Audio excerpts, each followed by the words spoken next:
पहले अफगानिस्तान में वहाँ सरकार थी, एक लोकतांत्रिक प्रक्रिया से चुनी गई सरकार थी, अब एक कट्टरपंथ की सरकार आ रही है। तो अब देखने वाली बात ये रहेगी कि हमारे देश की जो सरकार है, बीजेपी सरकार है, क्या उनका तालिबानी जो नई सरकार बनेगी उनसे कोई टाई अप बनता है, कोई पैचअप बनता है। अगर कोई बीच का रास्ता निकलता है तो वो प्रोजेक्ट चलते रहेंगे, और अगर रास्ता नहीं निकलता है तो वो हज़ारों करोड़ रुपया मुझे लग रहा है वो पानी में चला जाएगा। सर 20 साल से अस्थिरता है अफगानिस्तान के अंदर, लेकिन हमारे देश की सरकारों ने क्यों नहीं सोचा कि हम कहाँ इन्वेस्ट कर रहे हैं? भाई देखिए, घाटा नहीं होगा सरकार को। पुरानी बात तो ना कीजिए, लेकिन पिछले 7 साल की बात मैं बता रहा हूँ कि मोदी जी ने जहाँ जहाँ निवेश किया है वहाँ वहाँ देश का पैसा डुबाया है। आप चाहे किसी भी निवेश की बात कर लो, मोदी जी की किसी भी योजना की बात कर लो, उज्ज्वला योजना की बात कर लो, अगर हम देश की ही बात करें, उज्ज्वला योजना हो, नोटबंदी हो, नोटबंदी में 7 से 8 लाख करोड़ रुपए का खर्चा आया, और नोटबंदी अब तक के देश के इतिहास का सबसे बड़ा फेल्योर रहा। जीएसटी इतनी फायदेमंद रही है कि 11,000 से ज़्यादा व्यापारी इस समय तबाह हो चुका है। वो व्यापारी तबाह हो चुका है, वो 11,000 से ज़्यादा व्यापार बंद हो गए। अब आप लगा लो कि अगर 11,000 से ज़्यादा वो सेक्टर बंद हो चुके हैं तो कितने लोग बेरोजगार हो चुके हैं, ठीक है। और तीसरी चीज़, जो जीएसटी और नोटबंदी के बाद जो दुष्प्रभाव पड़ा है, और यहाँ कोरोना में सरकार की जो दूरदर्शिता में अभाव रहा है, सरकार की जो नीतियों में कमियाँ रही हैं, उन नीतियों में कमियों की वजह से लगभग 8 से 10 करोड़ लोग और बेरोजगार हो गए हैं। तो ये सारी बेरोजगारी और आर्थिक मंदी की मार जो है वो आम आदमी पे पड़ रही है, और इस पे सरकार कोई कारगर प्रयास नहीं कर रही है। प्रधानमंत्री जी का 15 अगस्त का बयान आप देख लो, इस साल का, पिछली साल का 15 अगस्त के भाषण देख लो, और उससे पहले के 15 अगस्त का भाषण देख लो, लगभग एक से ही है। वही योजना वो 2019 में लॉन्च कर रहे थे, उसी योजना को 2020 में लॉन्च किया, और उसी योजना को 2021 में लॉन्च किया। और मुझे लग रहा है जब तक ये प्रधानमंत्री रहेंगे उन्हीं योजनाओं का अनावरण करते रहेंगे। ये बीजेपी की खासियत है, एक योजना का या एक उद्घाटन का ये उद्घाटन करते रहते हैं, बस योजनाओं के नाम बदलते रहते हैं। अब जैसे मुख्यमंत्री जो हमारे उत्तर प्रदेश के हैं, योगी आदित्यनाथ जी, अब वो अलीगढ़ का नाम बदल रहे हैं। भाई अलीगढ़ का नाम बदल कर, जो नाम बदलने में जो पैसा खर्च होना है, उस पैसे को आप अलीगढ़ के विकास में लगा दीजिए। भाई आपको दिक्कत क्या है? मैनपुरी का भी नाम बदल रहे हैं, प्रयागराज का, वो इलाहाबाद का नाम बदल ही चुके हैं। इनको बस ये है कि नाम बदलने हैं, ठीक है, और काम जो पुरानी सरकारों ने काम किए हैं उन काम का नाम बदल के खुद क्रेडिट लेना है, खुद कुछ नहीं करना है। तो मौजूदा सरकार की जो विकास नीति है वो शून्य है इस समय, और ये विनाश की तरफ चल रहे हैं। और मुझे ऐसा लग रहा है पूरे देश में इस समय इसी तरह की विचारधारा पनप रही है। चाहे आप इजराइल फिलिस्तीन की बात कर लो, आप अफगानिस्तान की बात कर लो, आप चाइना की बात कर लो, आप हमारे देश की बात कर लो, आप किसी भी जगह की बात कर लो, हर जगह कट्टरपंथी विचारधारा जन्म ले रही है, और कट्टरपंथी जो विचारधारा है ये पनप रही है। और इसी का मुझे लग रहा है कि इस दुनिया में सबसे बड़ा खतरा है कि अब लोकतंत्र हर देश से और हर जगह से कमज़ोर होता जा रहा है। और ये सोचने वाली बात है, कहीं ना कहीं इस देश में या दुनिया के किसी भी देश में जो आम आदमी है, गरीब है, उसके साथ मुश्किलें बढ़ने वाली है। सर, यदि कोई कार्टून छप जाता है किसी मैगजीन में, किसी पत्रिका में या किसी अखबार में, तो धर्म विशेष के लोग पूरी दुनिया में हल्ला मचाते हैं, सर कलम करने के जो फतवे जारी किए जाते हैं। जो बात मैंने अभी, पूरा देश तबाह हो गया है, किसी मुल्ला मौलवी ने जारी नहीं किया है। वही बात मैं आपसे कह रहा हूँ, इस देश में क्या है, अब आपसी भाईचारे की बात नहीं हो रही है। देश क्या, पूरी दुनिया में कहीं आपसी भाईचारे की बात नहीं हो रही है, मन प्रेम की बात नहीं हो रही है, एक दूसरे की मदद करने की बात नहीं हो रही। बात किस चीज़ की हो रही है कि नफरत कैसे फैलाई जाए, एक दूसरे को नीचा कैसे दिखाया जाए, सत्ता कैसे हथियाई जाए, और लोगों की जो कमाई है, गाड़ी कमाई है, उस कमाई को कैसे लूटा जाए। महंगाई में सरकार नाकाम हो चुकी है,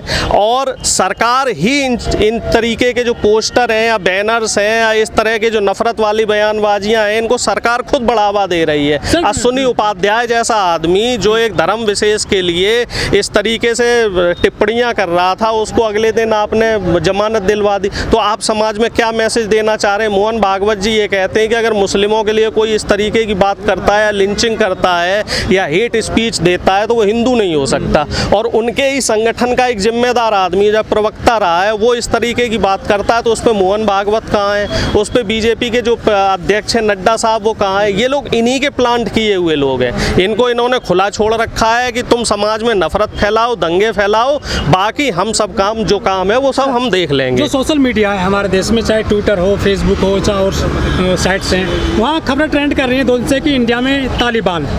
क्या वाकई में ये चीज़ें बिल्कुल सत्य बात है। तालिबान ना कहो, कट्टरपंथ कहो। आप पर्टिकुलर तालिबान की बात मत कीजिए। पूरे विश्व में इस कट्टरपंथ की विचारधारा पनप रही है और बढ़ रही है। अब आप देख लो, ट्विटर की बात करो।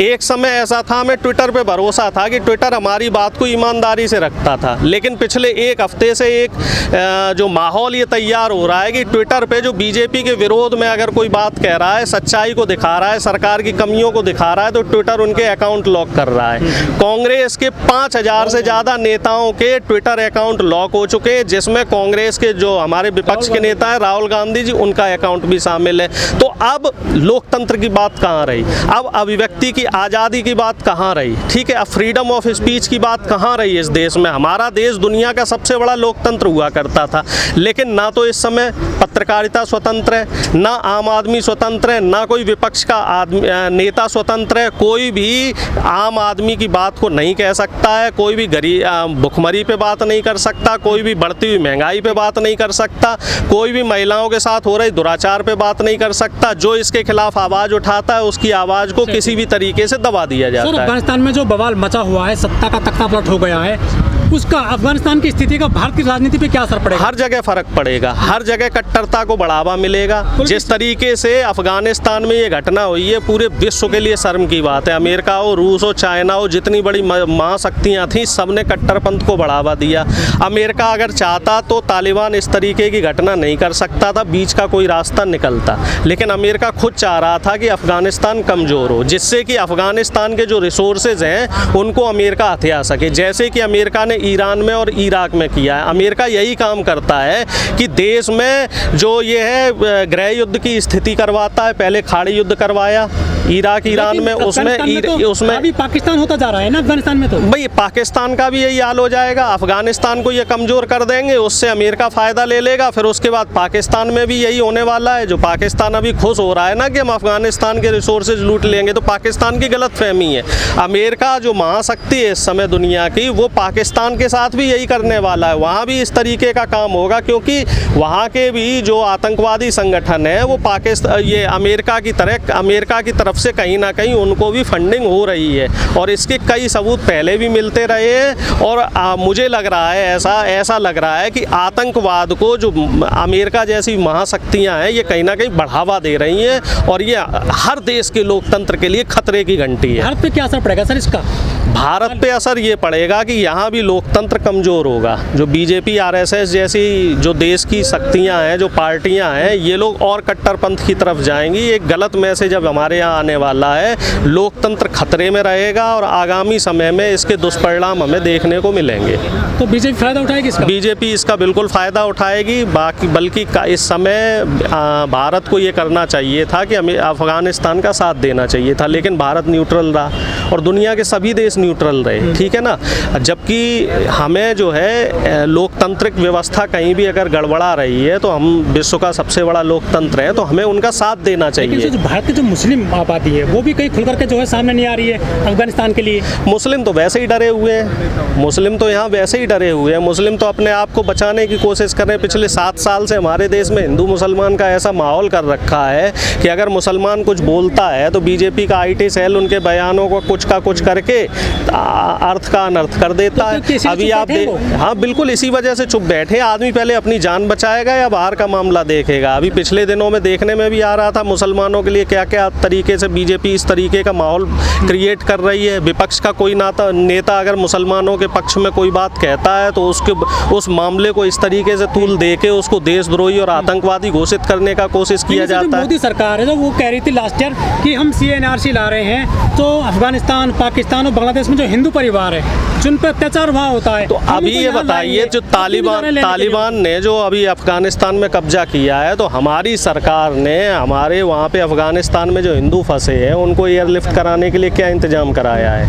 अभी तो सरकार की तरफ से कोई स्थितियाँ स्पष्ट ही नहीं हुई हैं। काफ़ी हिंदू, हज़ारों लाखों हिंदू वहाँ फंसे हुए हैं, तो उनके लिए भी तो कुछ करे। सरकार क्या है, ढोल पीटती है, कहती है, बस करने का काम नहीं है सरकार का। ये सरकार सिर्फ कहने का काम करती है। ये वही सरकार थी बीजेपी की जिन्होंने पाँच आतंकवादियों को पहले जब वाजपेयी जी 99 में वाजपेयी जी जब प्रधानमंत्री थे तो उन 5 आतंकवादियों को रिहा कर दिया था, और उन्हीं में से कुछ आतंकवादी ऐसे थे जो पार्लियामेंट अटैक में भी शामिल रहे, और बहुत सारी ऐसी जो आतंकवादी गतिविधियां हुई जिनमें हजारों लोग मरे, तो उनमें वही आतंकवादी शामिल रहे। तो बीजेपी खुद आतंकवाद को बढ़ावा देती। बीजेपी में तो खुद बहुत सारे नेता हैं जो आतंकवादी संगठनों से जुड़े हुए हैं और जिन पे आतंकवाद के मुकदमे दायर है। साध्वी प्रज्ञा देख लो, चिन्मयानंद है, इस तरीके के कई ऐसे लोग हैं। और आज एक ऐसा न्यूज़पेपर में भी आया था कि इस समय जो उत्तर प्रदेश की कैबिनेट है, उत्तर प्रदेश में जो विधानसभा है, इसमें बीजेपी के 300 में से 78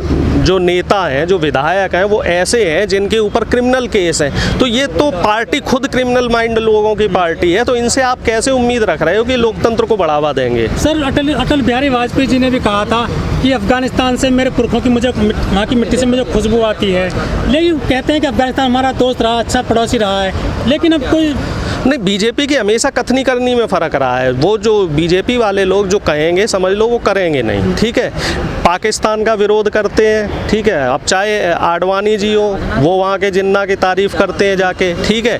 अब मोदी जी हो, पाकिस्तान का खूब विरोध करते हैं, लेकिन वहाँ चुपचाप जाके बिरयानी खाए आते हैं, ठीक है। तो इनके यही काम है। चाइना में जाते हैं, चाइना से हमारे जो इस समय संबंध ठीक नहीं है, लेकिन वो प्रधानमंत्री जो वहाँ के राष्ट्रपति हैं चाइना के साथ, उन जिनपिंग के साथ जाके वहाँ चाय पीते हैं। तो इनका काम यही है। ये लोग कट्टरपंथियों को बढ़ावा देते हैं। आप देख लो, पाकिस्तान में भी माहौल इसी तरीके का है, वहाँ भी लोकतंत्र की पूरी तरीके से बहाली नहीं है, और चाइना में भी इस समय डिक्टेटरशिप है। तो ये खुद मोदी जी की जो मानसिकता है या बीजेपी की जो मानसिकता है, आरएसएस की जो मानसिकता है, ये कट्टरपंथ को बढ़ावा देने वाली मानसिकता है, और इस चीज़ को हमें समझना पड़ेगा। लोग कहते थे कि मोदी जी ने पूरी दुनिया की सैर कर ली है, देश विदेश में यात्राएं की हैं, लेकिन क्या उसका कुछ फायदा मिलेगा अफगानिस्तान की स्थिति पर? वो तो आप देख लो ना, कहाँ फ़ायदा मिला है। हमारी विदेश नीतियाँ कहाँ स्ट्रॉन्ग हुई हैं। जिस देश में मोदी जी गए हैं उस देश से हमारे संबंध खराब हो गए। अरे नेपाल तो हमारा छोटा भाई हुआ करता था, अब नेपाल के साथ हमारे संबंध देख लो किस तरीके के हैं। म्यांमार के साथ हमारे संबंध देख लो,